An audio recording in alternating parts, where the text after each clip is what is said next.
Gracias por conectarte a un nuevo programa en Inti Noticias. Y el día de hoy tenemos la participación de la candidata a la presidencia a suceder a Andrés Manuel López Obrador, Claudia Sheinbaum, quien en el Council of the Americas, el foro más importante que reúne a los empresarios norteamericanos y los mexicanos, se los metió al bolsillo.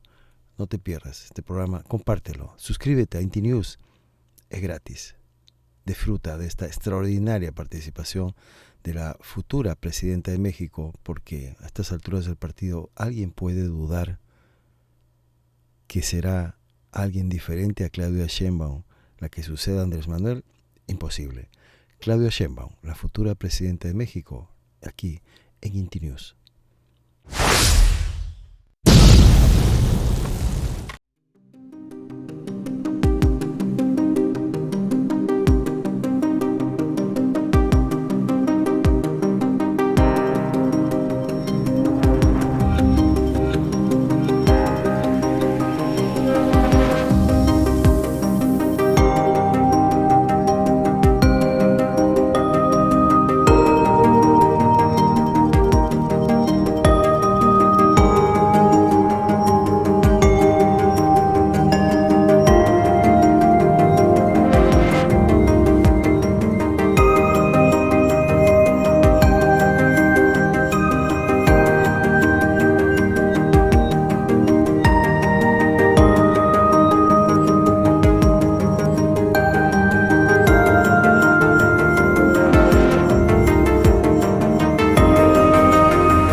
Damas y caballeros, en este momento se encuentra arribando a este recinto la doctora Claudia Sheinbaum Pardo, candidata a la presidencia de la República por la coalición Sigamos Haciendo Historia, acompañada de Susan Segal, presidenta y CEO del Council of the Americas.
Las invitamos a ocupar sus lugares. Muy buenos días. Damos la bienvenida a la doctora Claudia Sheinbaum Pardo, candidata a la presidencia de la República por la coalición Sigamos Haciendo Historia.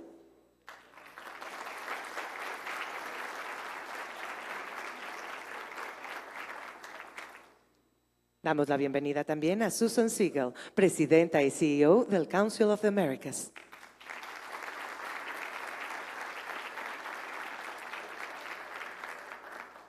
De igual manera, saludamos al equipo de campaña de la candidata presidencial que nos acompaña, Altagracia Gómez, coordinadora de Desarrollo Económico Regional de los Diálogos por la Transformación.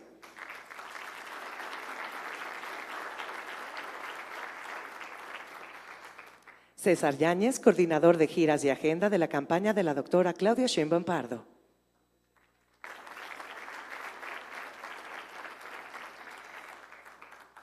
José Antonio Peña Merino, coordinador técnico de los Diálogos por la Transformación.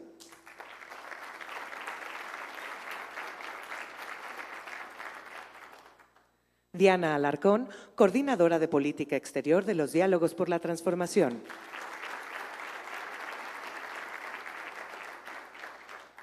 Y las coordinadoras nacionales de Enlace con el Sector Empresarial, Ana María Lomelí y Olivia Salomón.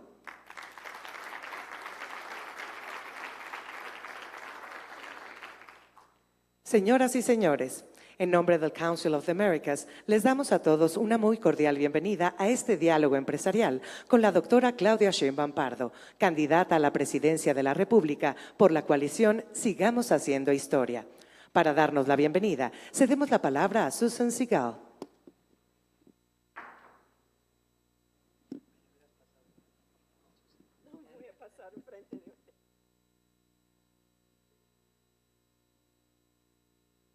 Buenas tardes, doctora Claudia Sheinbaum. Es un gusto darle bienvenida hoy y muchas gracias por aceptar nuestra invitación para compartir su mensaje con los miembros del Council of the Americas.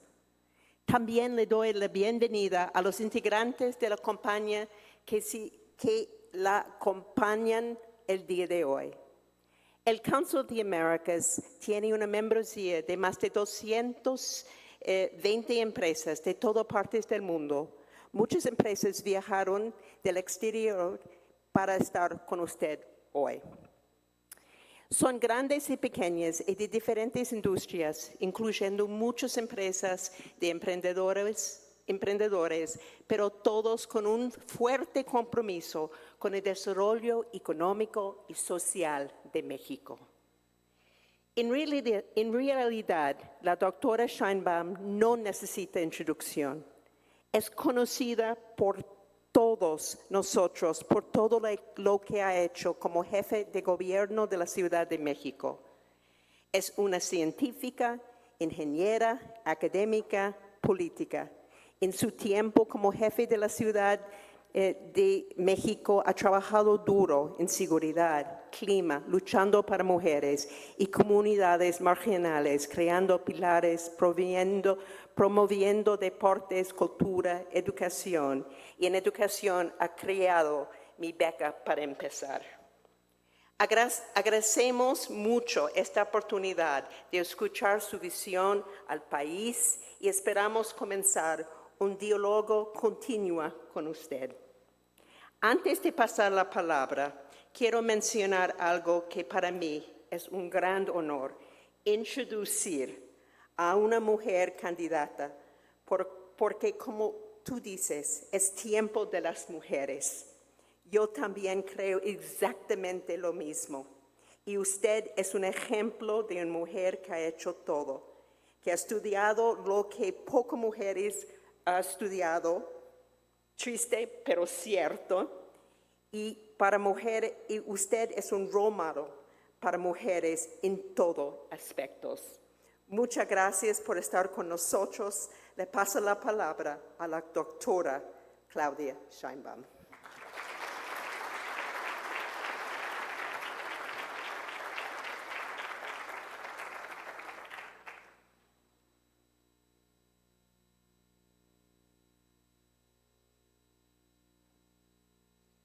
Muchas gracias a todos, a todas. Muchas gracias, Susan.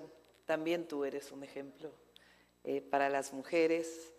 Y me da mucho gusto estar en esta reunión con empresas que invierten en México, que tienen sede a sus capitales en Estados Unidos o en ambos lugares. México hoy no podría hablarse de la economía mexicana si no es vinculada con la economía particularmente de los Estados Unidos. Obviamente con la economía de Canadá por el TEMEC, pero la mayor integración comercial y económica es con los Estados Unidos. Así que nos va a tocar seguir trabajando juntos, trabajar en la inversión de las empresas, en facilitar las inversiones y en generar las condiciones de lo que yo llamo la inversión con bienestar y sustentabilidad. Porque no solo es la inversión, el crecimiento del Producto Interno Bruto, de la inversión extranjera directa, sino la creación de bienestar con los menores impactos ambientales posibles. Yo preparé una presentación que a lo mejor muchos de ustedes ya la conocen y se aburren, pero algunos no, y creo que da una idea de varios temas. Lo que hice en la Ciudad de México, lo que vemos hoy en el país y nuestra visión del país. Previa a ello, solamente aún con la presentación que hizo Susan, decirles que yo estudié física, después hice maestría y doctorado en ingeniería en energía, hice mi investigación doctoral en uno de los laboratorios del Departamento de Energía de los Estados Unidos, en el Lawrence Berkeley National Laboratory, vinculado con la Universidad de California en Berkeley. Viví 4 años allá, regresé a México y durante muchísimos años coordiné un grupo de investigación en el Instituto de Ingeniería llamado Energía y Medio Ambiente. Mi grupo de investigación, además de haber recibido estudiantes de licenciatura, maestría y doctorado, era el principal grupo de investigación que generaba el inventario de gases de efecto invernadero para México asociados a la producción y consumo de energía y los modelos de planeación energética para el Instituto Nacional de Ecología y Cambio Climático. Así que mi expertise durante añísimos fue planeación energética y impacto y cambio climático. Fui parte del panel intergubernamental de cambio climático, asesora de Naciones Unidas, de Banco Mundial, asesora de Comisión Federal de Electricidad, hasta que en 2015, en 2000 fui secretaria de Medio Ambiente con el presidente López Obrador como jefe de gobierno, y en 2015 fue la primera vez que decidí participar en una elección, ya personalmente como candidata. Fui jefa delegacional, después jefa de gobierno y hoy estoy pues como candidata a la presidencia de la República de nuestro amado país, México. ¿Qué hicimos en la Ciudad de México? Tenemos un video y si gustan puedo ir platicando mientras está el video.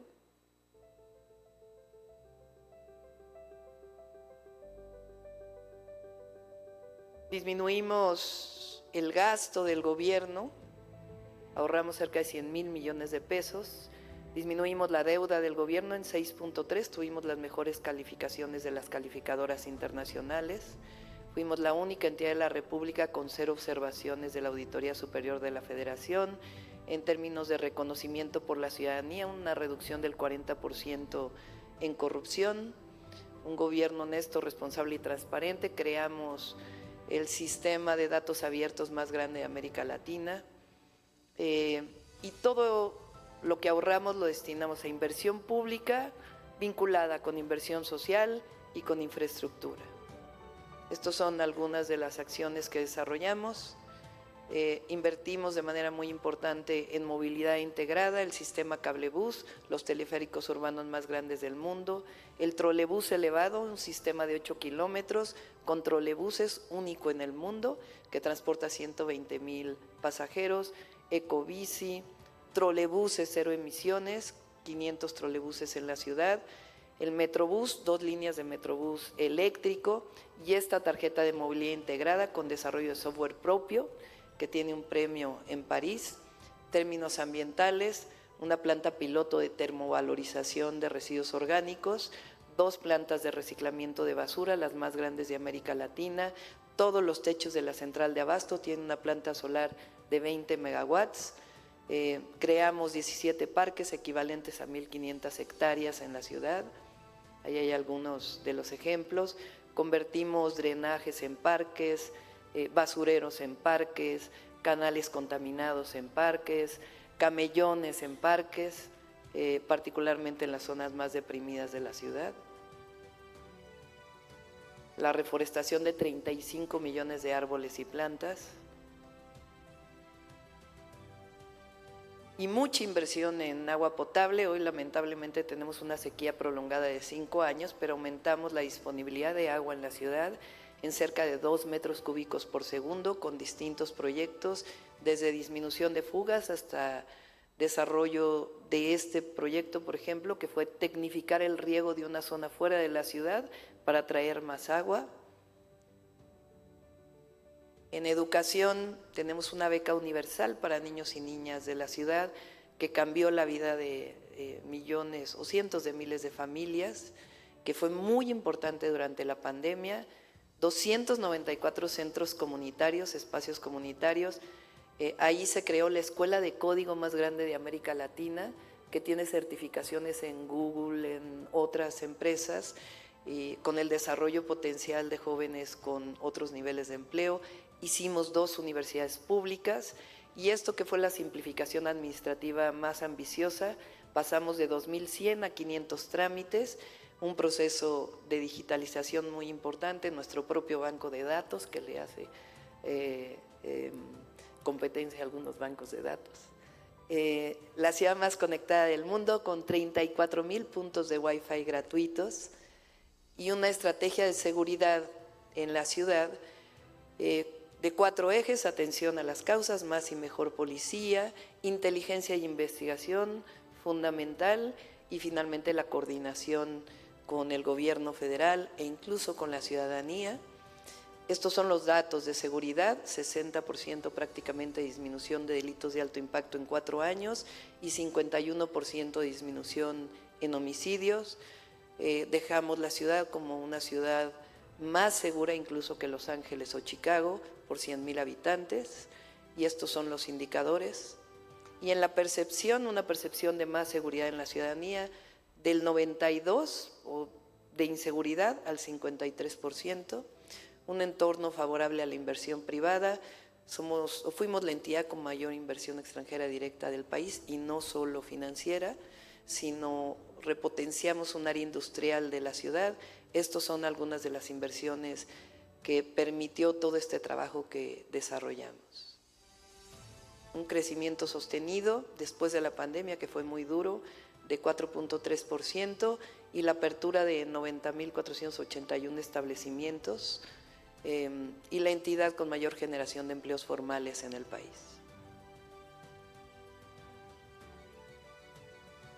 Reducción de la pobreza, evidentemente aquí impacta de manera muy importante todo el trabajo que hizo el Gobierno de México en incremento salarial y en programas sociales, y recibimos 80 reconocimientos nacionales e internacionales a nuestro buen gobierno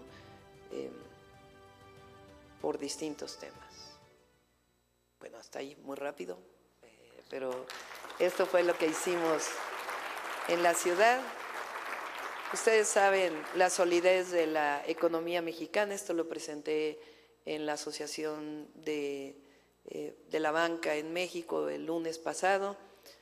Finanzas públicas sanas, una inversión de 2.4 billones de pesos en obras estratégicas y programas y derechos sociales, un bajo déficit de la cuenta pública, esto es el gobierno del presidente López Obrador, mercado laboral fuerte, reservas internacionales en los máximos históricos. Somos nuevamente, o recuperamos la 12ª economía del mundo. Por primera vez somos el principal socio comercial de los Estados Unidos, lo cual, independientemente de lo que pase en Estados Unidos durante esta elección, hace que vayamos a tener buenas relaciones sí o sí, porque esto es muy importante. La inflación sigue bajando para llegar al rango objetivo del Banco de México. El mayor número de puestos de trabajo formal, el salario promedio más alto en la historia de nuestro país, el precio real de gas LP y de todos los combustibles ha disminuido en términos reales, la Bolsa Mexicana de Valores estable y la utilidad de la banca comercial en México también en momento histórico. Y todo esto tiene que ver, entre otras razones, con un potencial del mercado interno muy importante en nuestro país, que tiene que ver con los incrementos salariales y también con los derechos o con los programas sociales que han llegado a quien más lo necesita. Eso ha potenciado la expansión del consumo privado de manera muy importante, y esto pues genera una solidez de la economía mexicana más allá del vínculo de nuestra economía con a nivel internacional o de exportaciones e importaciones. La inversión extranjera directa en su máximo, 36,000 millones de dólares, el primer gobierno que no devalúa la moneda, y grandes proyectos estratégicos legados por el presidente que tienen un potencial enorme, no solo ahora, sino en el futuro. El Tren Maya, que no solo es un tren de pasajeros que potencia el turismo en el sureste, sino también nos va a tocar a nosotros hacerlo un tren de carga. En Yucatán nos va a tocar inaugurar las 2 centrales de ciclo combinado que se están construyendo y también el gasoducto que va a permitir que llegue el gas natural al sureste de México, que se está desarrollando con algunos de ustedes, y eso va a tener un potencial de desarrollo para el sureste enorme, desde la agroindustria hasta otros sectores, y el tren de carga va a ser muy importante, además para el propio financiamiento del tren de pasajeros. El interoceánico, que es uno de los proyectos más ambiciosos del sexenio, que es un proyecto que lleva mercancía evidentemente de Asia a Europa, alternativo al Canal de Panamá, pero no solo eso, sino que hay 12 polos de desarrollo industrial en la zona que generan empleo y que además potencian el desarrollo para todo el sur-sureste. El Aeropuerto Internacional Felipe Ángeles, en el centro del país, que hoy es el aeropuerto más importante de carga en todo el país, recibe toda la carga que antes recibía el aeropuerto de la Ciudad de México, el de Tulum en términos del turismo, y la refinería Dos Bocas, que va a permitir que la gasolina, el petróleo pueda ser incorporado a las refinerías en México para que disminuya o prácticamente sea toda la producción de gasolina en nuestro país, incluido la refinería de Deer Park. ¿Cuál es nuestro proyecto? Esto les interesa mucho, vamos a respetar la autonomía del Banco de México, vamos a seguir teniendo toda la disciplina fiscal y financiera que ha tenido el gobierno de México. Este año hay un déficit mayor, pero no es un déficit que vayamos a cargar en los siguientes años, porque tiene que ver con el cierre de las obras estratégicas. Entonces, el año que entra, en lo que iniciamos las nuevas obras estratégicas, va a permitir pues saldar ese déficit que se generó solamente por un año. De hecho, es más, es una acción responsable del Gobierno de México para que el próximo gobierno pueda llegar con finanzas sanas. No habrá aumento de los combustibles, mantendremos la política de austeridad republicana que ha dado éxito, y ya está en la Constitución el no condonar impuestos y el equilibrio razonable entre deuda y PIB, no vamos a endeudar al país. ¿Dónde pueden venir más ingresos a la cuenta pública? De 2 áreas fundamentales. Uno es la digitalización de todas las áreas de gobierno, en un programa muy intensivo de digitalización del SAT, que ya lo tiene, pero potenciarlo más. Si se facilita el pago de impuestos, vamos a tener mayor recaudación sin aumentar los impuestos, y también otras áreas del Gobierno de México. Y la otra muy importante es que nosotros creemos que si incorporamos tecnología en las aduanas, tiene 2 grandes virtudes. Una, disminuir los tiempos, que son muy importantes, de traslado de mercancías a Estados Unidos, tanto en la frontera norte, en los pasos fronterizos, como en los puertos, que son tiempos de retraso importante para poder salir y entrar la mercancía, pero además la tecnificación de las aduanas nos va a permitir aumentar la recaudación de una manera muy importante. El presidente aumentó la recaudación en aduanas de $1 billón a $1.250.000.000.000. Estamos hablando casi un 1% del PIB. Y si tecnificamos, el incremento puede ser mucho mayor, evitando cualquier evasión fiscal. La otra muy importante es el aumento al salario mínimo que hizo el presidente. Nuestro objetivo es que, como dije al principio, no solo tengamos inversión para generar empleos, sino que los empleos sean bien pagados. Y para ello tenemos que seguir aumentando el salario mínimo, en un acuerdo como se ha hecho ahora con el sector empresarial y los trabajadores. No se trata de imponer nada, sino de seguir teniendo este acuerdo para el incremento del salario mínimo. El objetivo que nosotros tenemos es que el salario mínimo después de 6 años llegue a 2.5 canastas básicas. Eso permitirá todavía una disminución mayor de la pobreza y de la pobreza extrema, y va a permitir también que el salario medio pueda seguir aumentando. Obviamente esto en un modelo macroeconómico que nos permita que esto no genere inflación, porque la inflación pues es el peor de los males que pueda tener una economía. Entonces, evidentemente esto está calculado para que haya beneficio a los trabajadores sin generar impactos inflacionarios. El momento histórico de México con el nearshoring y el vínculo comercial con Estados Unidos, nuestro objetivo es potenciarlo al máximo a través de una planeación. Este trabajo lo está coordinando Altagracia Gómez, que muchos de ustedes conocen, que está aquí, que es una joven empresaria brillante, y que se ha reunido con muchos de ustedes.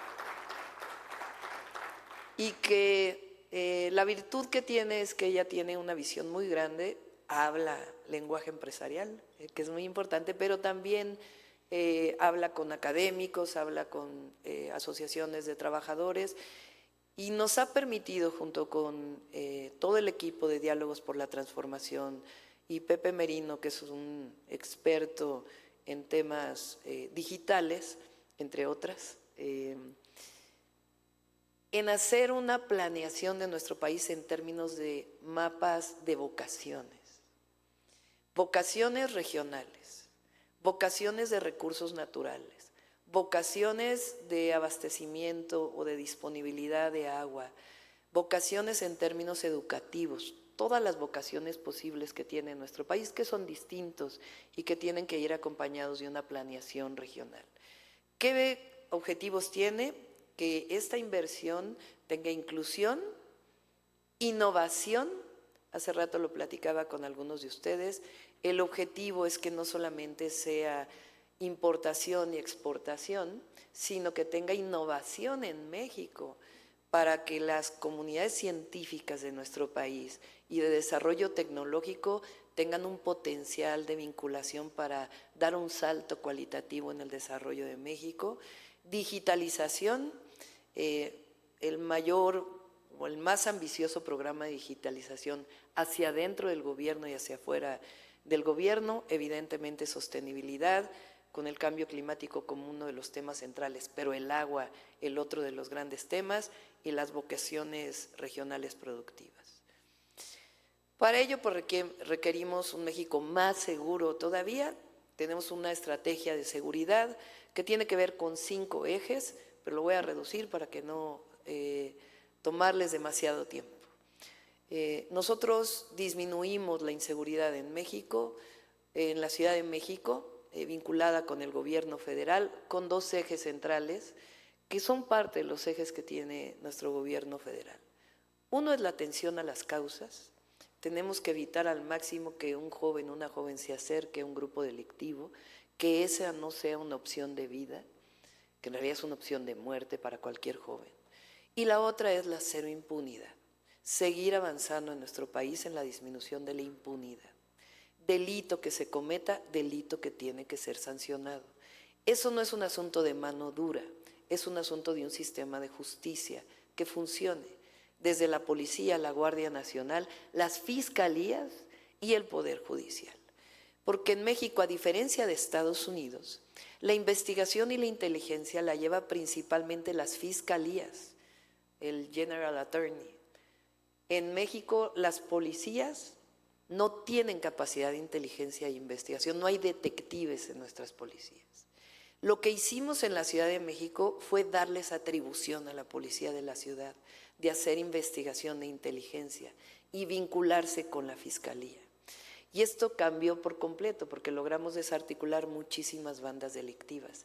Entonces, no solo depende de la denuncia de un ciudadano o de una empresa a la fiscalía, sino de que realmente haya investigación e inteligencia para hacer buenas carpetas de investigación que tengan sustento para hacer detenciones cuando hay delito.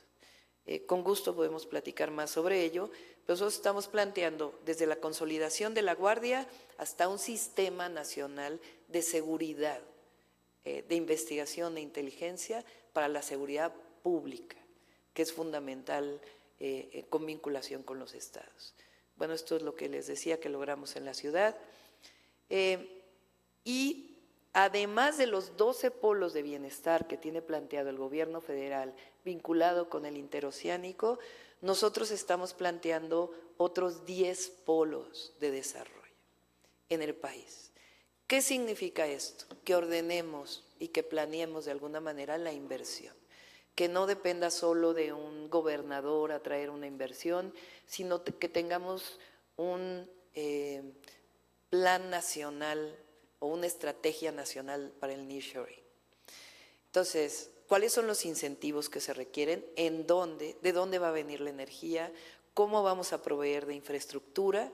Y al mismo tiempo, ¿cuál es la vocación para atraer empresas de semiconductores, del sector energético, el turismo, infraestructura, electromovilidad y automotriz, electrónica, logística, agroindustria, tecnologías de la información, dispositivos médicos e industria farmacéutica, entre otras?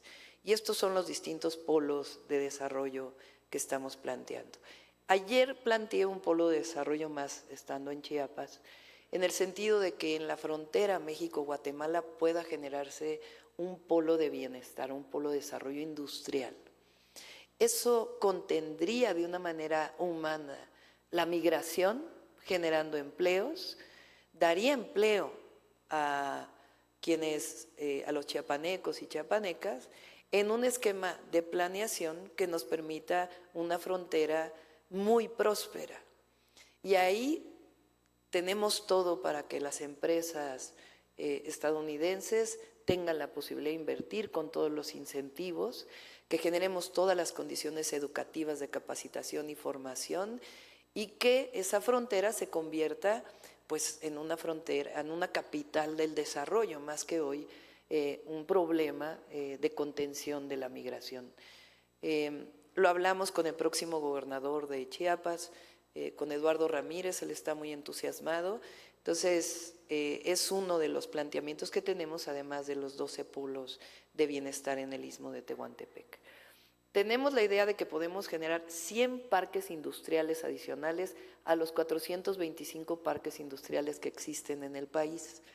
A partir de ahí, de la definición de dónde están, entonces sí, ¿qué infraestructura llevamos? ¿Qué infraestructura lleva el gobierno? Pero no solamente carreteras, puertos, trenes de pasajeros, trenes de carga, sino también escuelas, calles, infraestructura de servicios públicos, vivienda, es decir, lo que yo hablo de generación de bienestar y al mismo tiempo generar las condiciones para que los salarios puedan ir siendo cada vez mejores. En términos de energía, combinado, como lo voy a presentar ahora, una parte la genera Comisión Federal de Electricidad, otra los privados, y en estos parques puede haber autoabastecimiento, cogeneración y distintas formas que nos permitan este desarrollo.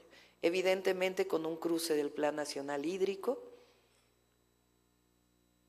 lo que ya dije de energía, que nosotros estamos de acuerdo en tener una CFE fuerte, a todos les conviene, a todos nos conviene, tener la inversión en transmisión adecuada y al mismo tiempo en generación, y la generación privada con reglas muy claras, que se sepa dónde, cómo, vinculada con esto que es la transición energética de nuestro país, que tiene que tener un paso más adelante, tanto en plantas fotovoltaicas, eólicas, hidráulicas, la primera planta de hidrógeno verde que se va a hacer justo en el Istmo de Tehuantepec, en uno de los polos de desarrollo, pero también la generación distribuida. El norte de nuestro país y con el cambio climático, también el sur, tiene temperaturas que llegan a los 40, 45, 50 grados en algunas zonas. Las tarifas eléctricas, llega un momento en que las familias no pueden pagarlas. Subsidiar la tarifa, seguir subsidiando la tarifa eléctrica tiene un límite.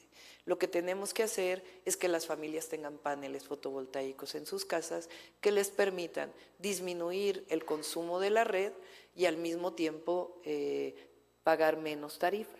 Si generamos esto a partir de modelos que trabajé mucho cuando fui académica, de que con el ahorro de energía pueda pagarse parte de la inversión vinculado con las empresas de energía y con Comisión Federal de Electricidad, pues tiene un potencial enorme. Proyectos clave de energía hacia el 2030 los tenemos desarrollados, además de lo que va a generar Comisión Federal de Electricidad. El norte de nuestro país tiene un potencial bueno, todo el país, pero particularmente el desierto de Sonora, de Coahuila, de Chihuahua tiene un potencial para energías renovables enorme. Y bueno, el objetivo, entre otros, es que para el 2025, que se cierran los proyectos estratégicos del presidente, nosotros vamos a tener que generar empleo muy rápido, en lo que surgen los nuevos proyectos de infraestructura privada y pública. Evidentemente, privados va a haber muchos. ¿Cuál es el sector que más potencia el empleo? La vivienda. Nuestro objetivo es que los fondos del Infonavit tenemos que ponerlos a trabajar para que podamos crear al menos 1 millón de viviendas en el siguiente sexenio, pero viviendas que estén cerca de los lugares de trabajo, no estas viviendas que se crearon, porque tenemos 600,000 viviendas abandonadas en México o invadidas después de haber sido abandonadas, que hoy tenemos problemas de regularización, sino viviendas cerca de los centros de trabajo. Ahí hay problemas obviamente del costo del suelo que es factible resolver. Un campo productivo y soberano.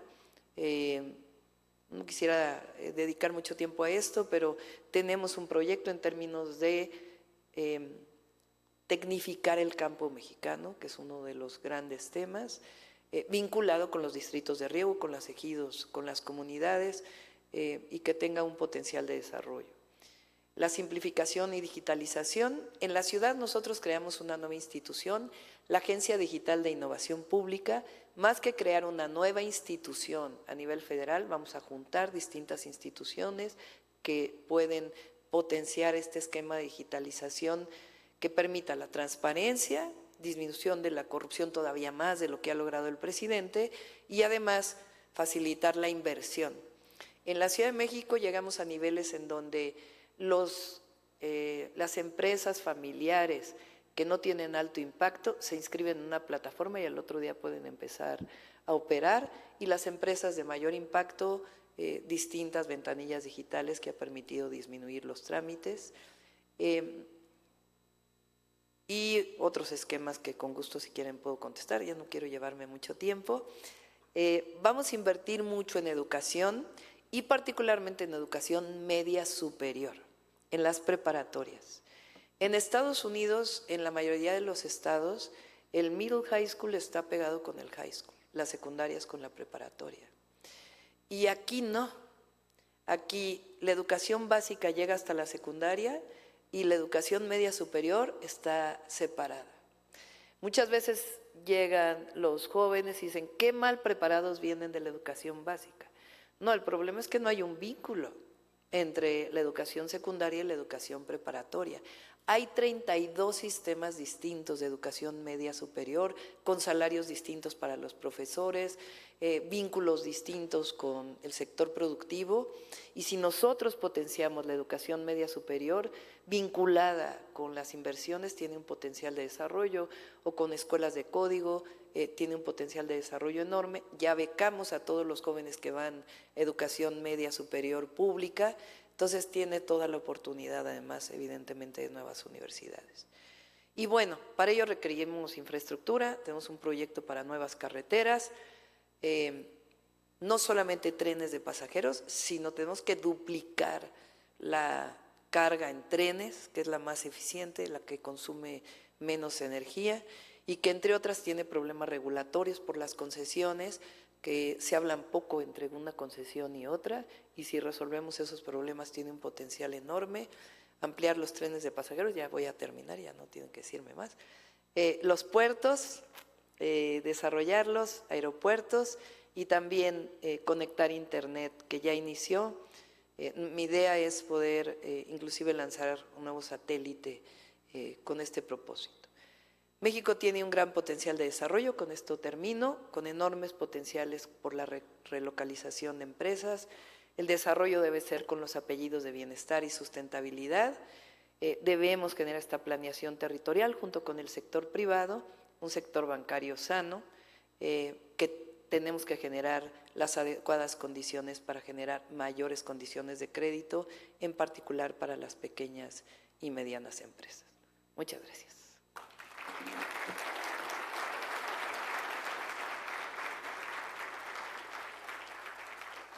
Agradecemos el mensaje de la doctora Sheinbaum Pardo. Para dar inicio con el diálogo, cedemos la palabra a Susan Siegel. Espectacular. ¿Qué plan?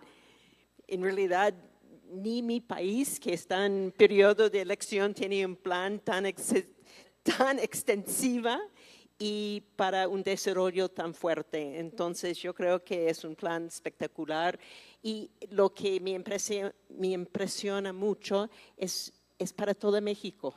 Entonces, lo que dice usted que es una prosperidad compartida, es verdad, porque está pensando de cada mila del país. Entonces, te felicito muchísimo su plan. Tenemos, no sé cuánto tiempo tenemos para preguntas, pero tengo 6 preguntas. Entonces, la primera, y todas estas preguntas vienen de nuestros miembros. Entonces, han mandado varias preguntas, tratamos de consolidarlos un poco hasta que tenemos tiempo.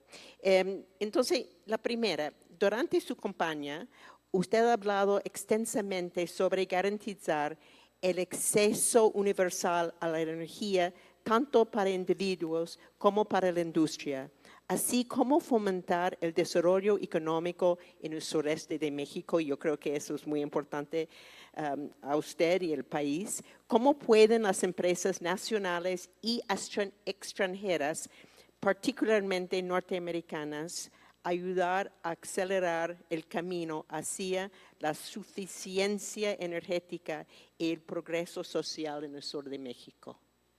Sí, muchas gracias. Yo planteo 3 temas. El primero, nos va a tocar inaugurar cerca de 9,000 megawatts que está construyendo en este momento CFE y eso pues nos va a dar un poco de aire. Segundo, hay esquemas de financiamiento porque el tema no solo es, 54% CFE, sino la pregunta es de dónde van a sacar el dinero para que CFE invierta. Hay esquemas de financiamiento que se han desarrollado particularmente por el gobierno del presidente López Obrador, tanto vinculados a la propia CFE como a Banobras. La adquisición de las plantas de Iberdrola tuvieron un esquema muy innovador vinculado con Banobras y Fonadín, que ese esquema innovador, sin afectar las finanzas públicas ni la deuda, nos puede permitir seguir creciendo en este 54% que está vinculado al Estado mexicano. Ahí tiene que potenciarse la energía renovable de una manera muy importante. También CFE tiene esquemas de fibras públicas que permiten la construcción de mayores líneas de transmisión, que es uno de los temas limitativos del desarrollo particularmente en ciertas zonas de nuestro país. Y el otro 46% pues es la inversión privada. Si nosotros lo vinculamos con estos 100 parques industriales, entonces queda muy claro dónde, cómo, las facilidades para que pueda haber esta inversión privada, vinculada también con energías renovables. Entonces, esta planeación pues, nos permite potenciarlo. Por otro lado, la generación distribuida pues, tiene un potencial enorme también. Y la otra que nunca nos debemos olvidar es la eficiencia energética, que fue parte de mi vida durante mucho tiempo. Esta idea de que el crecimiento del PIB tiene asociado siempre un crecimiento del mismo tamaño en la producción de energía, si nosotros vinculamos con eficiencia energética, que no es ahorro, no es apagar la luz, sino tecnología, entonces podemos generar un crecimiento distinto. Ahí la cogeneración tiene un potencial enorme, tanto para Pemex, por cierto, como para estos parques de desarrollo industrial y otros esquemas de eficiencia energética. Es factible, estamos trabajando en ese modelo de planeación, no solo 24-30, sino para los próximos 30 años, que se requiere un plan energético o Plan Nacional de Energía de los próximos 30 años para cumplir con las metas de la Convención de Cambio Climático y al mismo tiempo pues generar las inversiones que se requieren para el desarrollo del país. Muchas gracias. Y continuando hablando un poco sobre la materia ambiental. Usted es doctora en ingeniería ambiental. ¿Cómo plantea mejor colaboración entre el gobierno y el sector privado en este sentido? Y usted está pensando en unos, no sé, ¿cómo puede incentivar las inversiones responsables que puede contribuir al bienestar social y económico en México? ¿Cómo ve la transición energética usted? Sí. Bueno, por cierto, en el tema de energía también tenemos un plan para Pemex, que es uno de los temas que sé que algunos de ustedes tienen en mente. Y tiene que ver con, evidentemente, el refinanciamiento de la deuda asociado a un plan para Pemex también de largo plazo. Recientemente se presentó el plan de sustentabilidad para Pemex o de sostenibilidad para Pemex, y Pemex tiene que ir frente al cambio climático entrando a nuevos mercados, no solamente el petróleo y el gas, que es indispensable, sino también permitir que entre a las fuentes renovables, a la cogeneración, que le permita también al refinanciamiento de la deuda pues tener certeza hacia el futuro. En términos ambientales, una parte es obviamente el cambio climático. México representa el 1.8% de las emisiones de gases de efecto invernadero. Evidentemente la primera economía productora de emisiones pues es China, después Estados Unidos y después diversos países en donde también aparece Medio Oriente y Europa ahora en menor nivel porque ha habido mucha inversión en energía renovable.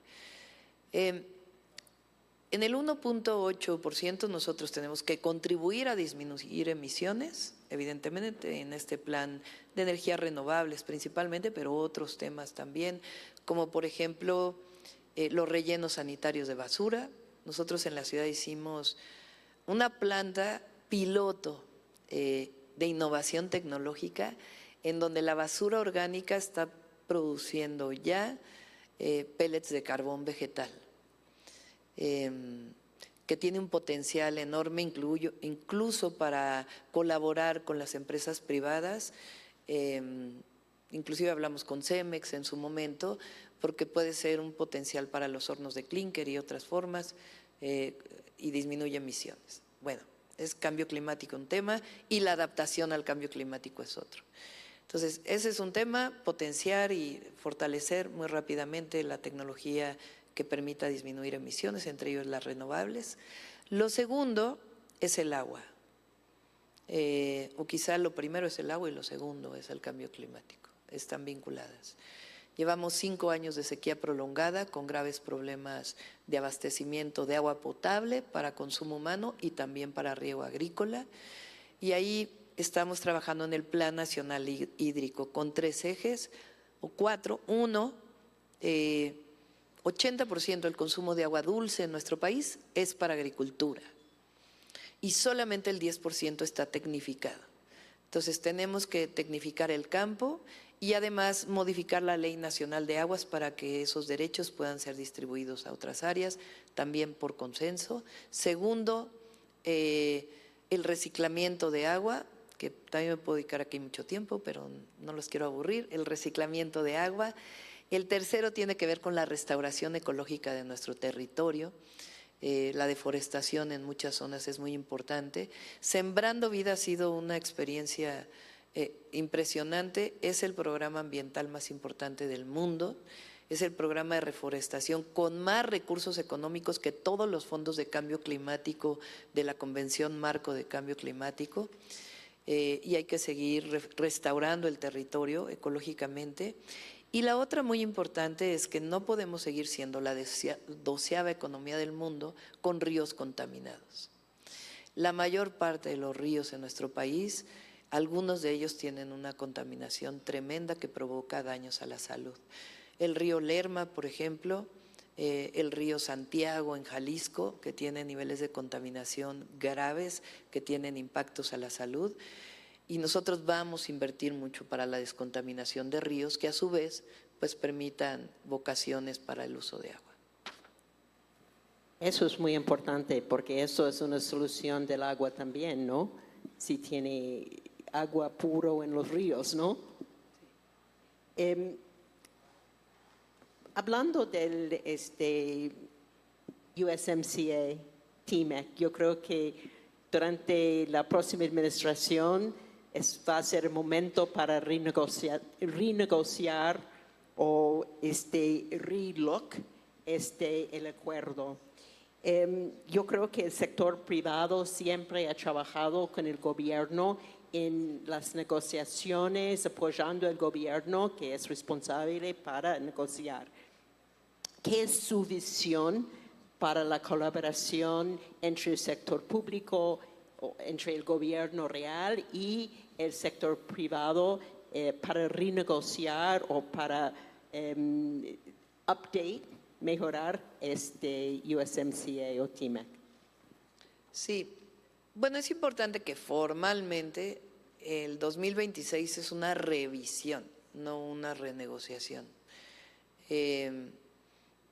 Claro, por supuesto depende de la voluntad política de todos los presidentes, pero partamos de la idea de que es una revisión del tratado y esa revisión evidentemente no la puede hacer solamente el gobierno, sino que tiene que hacerse con la iniciativa privada. Nosotros ya estamos trabajando en ello. Tenemos un equipo de trabajo en donde participa Altagracia Gómez, el doctor Juan Ramón de la Fuente y Marcelo Ebrard y Diana Alarcón. Entonces, estamos trabajando, quien nos quiera acompañar desde ahora, bienvenido, bienvenida, en cuáles son aquellos puntos, bueno, primero los puntos que están en debate, transgénicos, energía, aunque ya lo de la energía prácticamente quedó saldado, pero por ejemplo transgénicos es un tema que está en ese punto, entonces cómo lo vamos a atender, pero muchos otros temas que nos permiten potenciar el tratado en esta revisión del 2026. Creo yo que es tanta la dependencia mutua de las economías hoy, de Estados Unidos a México, siendo su principal socio comercial, y de México a los Estados Unidos, que evidentemente desde nuestra perspectiva, manteniendo la soberanía de nuestro país y defendiendo a México y a los mexicanos y mexicanas en el exterior, es factible hacer esta revisión sin grandes problemas. Y si atendemos de una manera humana, con lo que siempre hemos planteado nosotros, la cooperación para el desarrollo como el tema central a la solución de la migración, y teniendo en cuenta lo que estamos planteando como polo de desarrollo en Centroamérica y el sur de México, tenemos un potencial enorme para que no haya conflictos, sino al revés, que caminemos sobre hojuelas. Muchas gracias. Y perdón, es mi español, es revisión, pero yo creo que también es la oportunidad más grande que tenemos, más integración de Norteamérica, desde Canadá, los Estados Unidos y México. Es una gran oportunidad económica para los tres. Salud. La transformación en el sector salud ha sido constante durante la actual administración. Sin embargo, todavía tenemos la oportunidad de aportar conocimientos y tecnologías de última generación que pueden acelerar el acceso que tienen los pacientes a la innovación. ¿Cuál es la ruta que usted está pensando en su administración para que podamos presentar proyectos que pueden contribuir en mejorar la salud de los mexicanos? Bueno, justo vengo de una firma del Pacto por la Primera Infancia con distintas organizaciones civiles, empresas, que es un tema central para nosotros. Primera infancia se puede considerar hasta los 6 años, pero nosotros estamos planteando un programa que se llama 40 más 1000, las 40 semanas de gestación, en el embarazo, la salud de la madre y al mismo tiempo los 1000 días de vida de los y las infantes, que es fundamental. Y ahí tiene que ver con nutrición, la posibilidad de desarrollo neurológico a través del juego, los cuidados, evidentemente el cariño y el amor y los cuidados que se den a la infancia. Lo digo porque de ahí venimos. Nosotros tenemos la convicción de que el sistema de salud debe ser público. Estamos de acuerdo en que haya acceso a la salud privada, pero que el Estado debe de encargarse de la salud de los habitantes y particularmente de los que menos tienen, que no tengan la posibilidad de pagar el acceso a la salud privada. Vivimos 6 años muy difíciles porque tuvimos los 2 años de pandemia, ya venía el sistema de salud mal, 2 años de pandemia, y apenas comenzó el presidente de la República con un nuevo sistema de salud que es el IMSS Bienestar. Entonces, nuestro objetivo es fortalecer el Seguro Social, el ISSSTE y el Instituto Mexicano de Salud de Seguridad Social para el bienestar, el IMSS Bienestar. Poder llegar al último rincón del país con acceso a la salud, desde la prevención hasta la atención más compleja. Y también creemos que, y es factible hacerlo, estamos planteando algunos esquemas adicionales como farmacias del bienestar para la distribución de medicamentos y nosotros creemos que evidentemente tiene que haber un vínculo. De hecho tenemos una parte de nuestro programa de salud que le llamamos industria de la salud.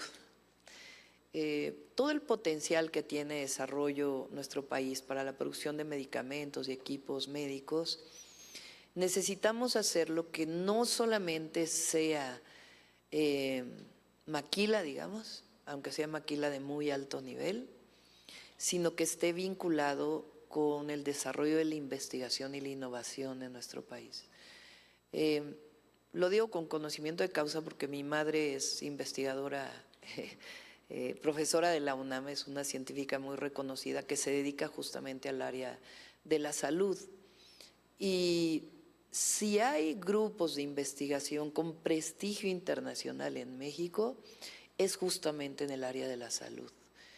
Y lo que tenemos que hacer es que estos grupos de desarrollo científico también se vinculen con el sector productivo, que nos permita que México no solamente sea receptor de inversiones, sino que demos un salto cualitativo para el desarrollo tecnológico y la innovación en México, vinculado con empresas nacionales y empresas extranjeras. Porque además, por cierto, hago un paréntesis, la relocalización la estamos planteando con cadenas de valor, desde la microempresa hasta las empresas más grandes de nuestro país, que tiene un potencial enorme.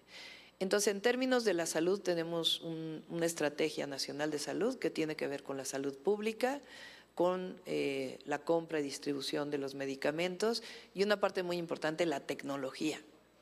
Estamos trabajando en el expediente digital único, en la receta digital, que permita pues también dar un salto en la salud pública en México para que dejemos pues este tiempo en donde hasta máquinas de escribir todavía se usan en algunos lugares.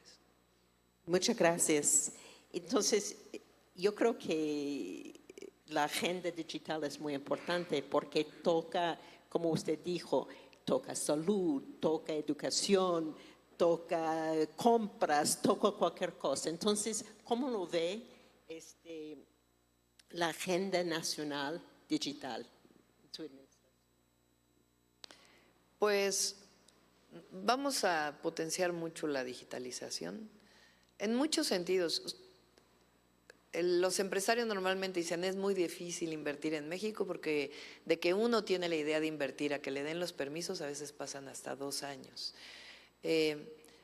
Créanos que gastar un peso en el gobierno es casi igual de difícil, porque los procesos internos de burocracia, el presidente le llama el elefante reumático,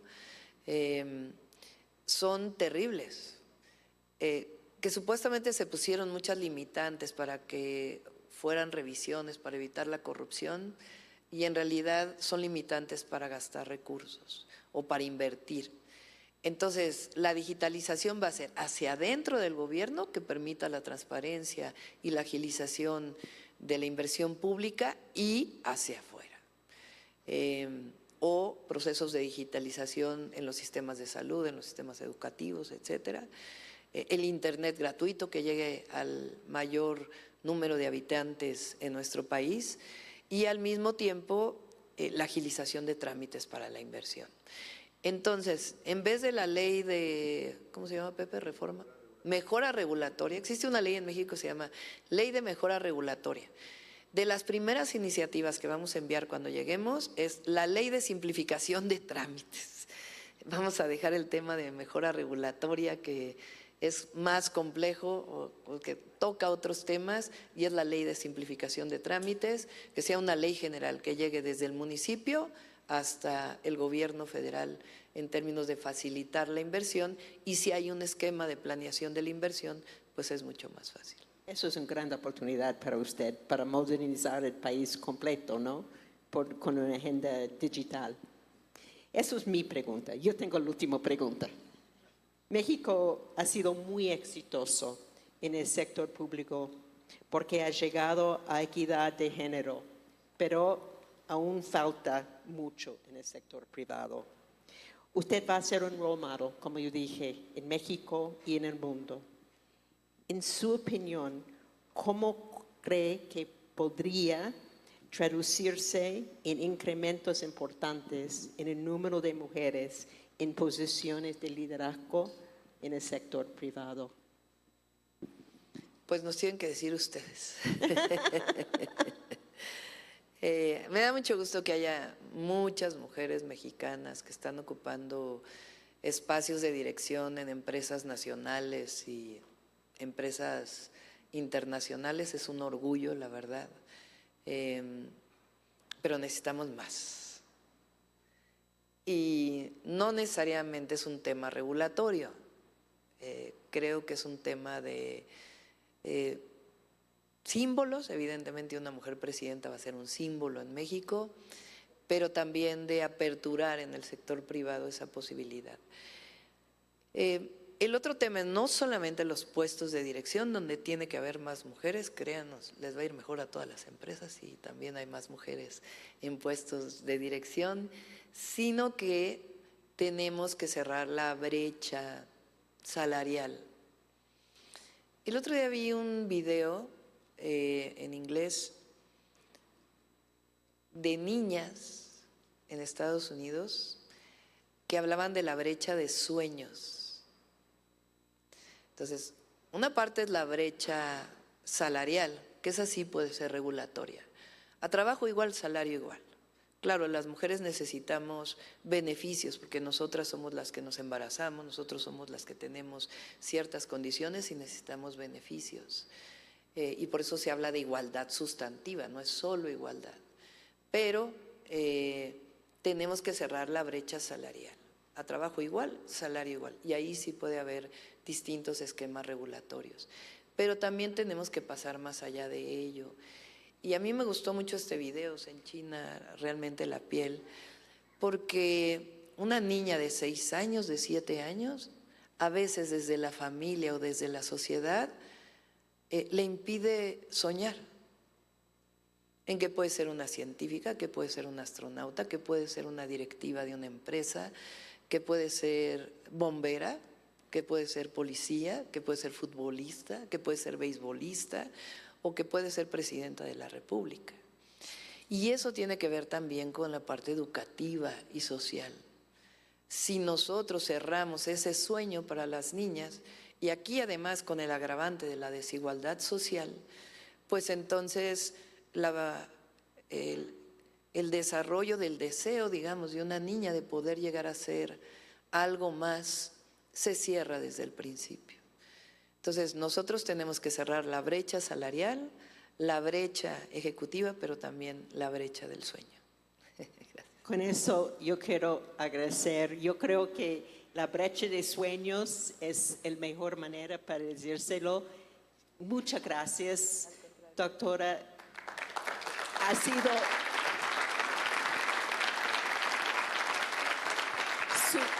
su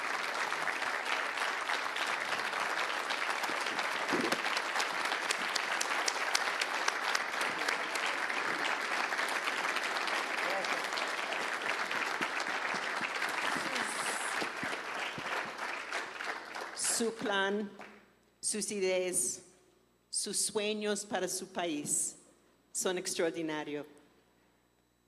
We wish you luck.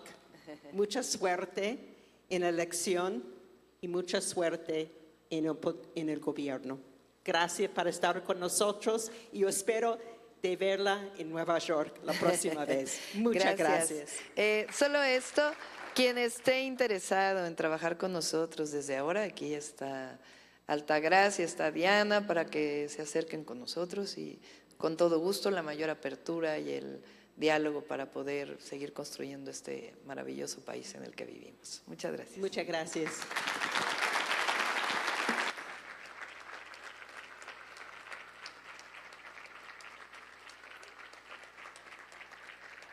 Agradecemos a la doctora Claudia Sheinbaum Pardo y a Susan Segal por su participación. Le solicitamos a todos los asistentes ponerse de pie y mantenerse en sus lugares para la fotografía que tenemos planeada. Le pedimos por favor a la doctora Claudia Sheinbaum y a Susan Segal darse la vuelta hacia el back del escenario.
Es así como damos por concluido este evento. Agradecemos su amable asistencia y les deseamos una excelente tarde.